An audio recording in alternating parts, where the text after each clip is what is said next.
What's up, YouTube people? It's I, the grateful recovering addict, bringing to you another segment of Hypodermically Speaking, Confessions of a Spoon Cooker. In this episode, I want to discuss a couple financial things actually, that how it pertains to people's recovery, to abstaining from all mood and mind altering substances. So 2020 January, we have a new president-elect, Biden. Trump's on his way out. On the news, there was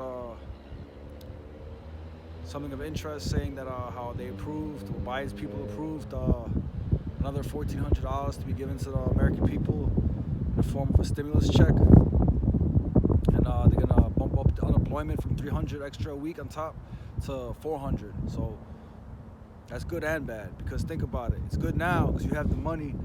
As long as you use the money for what you need, you can survive. But in the long run, who's going to pay for all this? They're going to have to raise taxes to 2021 in the next 4 years. And the president after that is going to inherit a huge, debt crunch. So that's my take on it. And not even like my take, that's just like facts. Once you do the math, you break it down, you see what's up. And, it's 2021.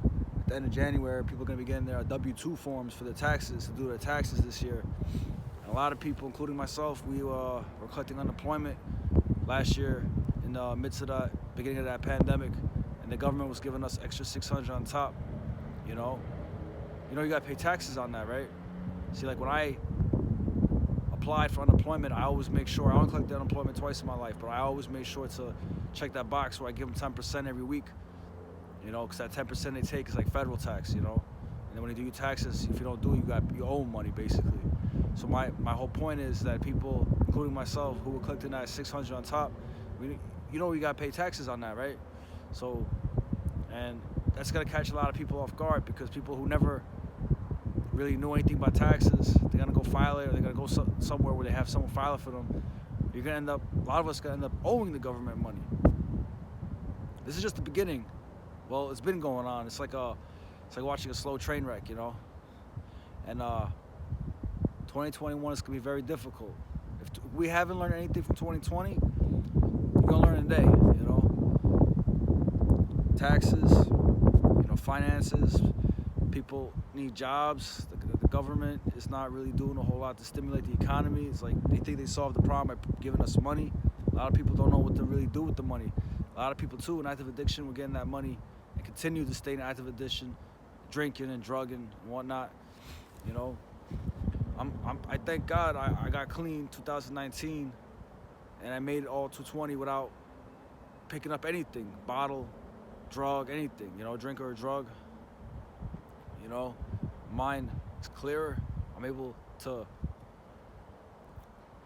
process information at a faster rate. I'm able to utilize that information at a faster rate. I'm able to make more, educated decisions, make correct assessments. So for me, I've been doing pretty well actually. Well off than not as good as others, but not as bad as some, And that's my whole take on 2021. Whatever you got going on, just stay on top of your thing. Like step your game up too, because it's gonna get worse before it gets better. It's always darkest before the storm, or the calm before the storm. You know what I mean?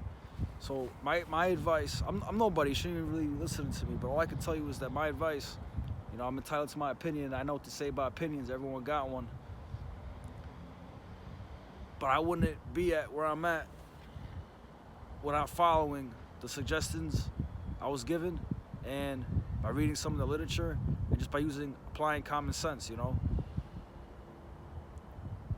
Another thing, when they're doing the taxes, I saw they're asking a lot more questions this time around, especially in regards to stocks and cryptos, the cryptocurrencies. XRP got his whole legal battle right now with the SEC. That shit's crazy, because XRP was doing well last year up until this whole lawsuit. And the guy, I forgot his name, but he was in the SEC, the Securities and Exchange Commission. He brought upon this lawsuit, right? And then he steps down, he resigns immediately. Now, also Ripple, the people who issued the XRP cryptocurrency, they're trying to decide whether it's a security or a crypto asset, And 80% of XRP trading is outside of the US. Japan's financial institute declares it a currency. So I think this whole SEC lawsuit is just an excuse for them to line their pockets. Because if you look at the players involved now, the people on the SEC commission, another guy stepped down recently. It's all full of currently full of crypto-friendly people. So they're just trying to hammer out details, get regulations down in writing so there's no confusion. This is going to affect Bitcoin in a huge way too. It's going to bring it down among other cryptos like Ethereum and Tether and all that. And it's going to basically pave the way for the little guy like XRPs and a new cipher, Dogecoin too, that once they have it hammered, the details written out, and like you can't go, like once they have it, because back in 2013, the Department of Justice declared XRP a currency. So once the Department of Justice declared it, where was the SEC to make any kind of ruling? So they're going to use this opportunity to make a ruling. They're going to make a decision. It's going to be set in stone. They're going to have it written out. There's going to be no confusion about it. And basically, it's going to raise the value. So, I'm making sure I still got my bag full. I got my shit. And I'm not selling anytime soon until this whole thing's handled and I can make a profit off what I got. It's either XRP or RIP. We're going to the moon, to the trash can, you know what I'm saying? And as for stocks, I would strongly suggest looking at anything pharmaceutical, the good pharmaceutical ones, and anything for 2021 at least, anything in the fuel, energy, oil sector, And as far as everything goes, if you need to get a job, you gotta find a job, whatever you gotta do. If you was, whatever you was doing before, if your line of work is not around right now, you gotta do what you gotta do, especially if you gotta keep the lights on, food on the table, support your family, pay your bills, whatever you gotta do. And like, if one thing we learned from Trump, as much as people don't like him, he's a smart businessman. He knows how to play the game and he plays it well.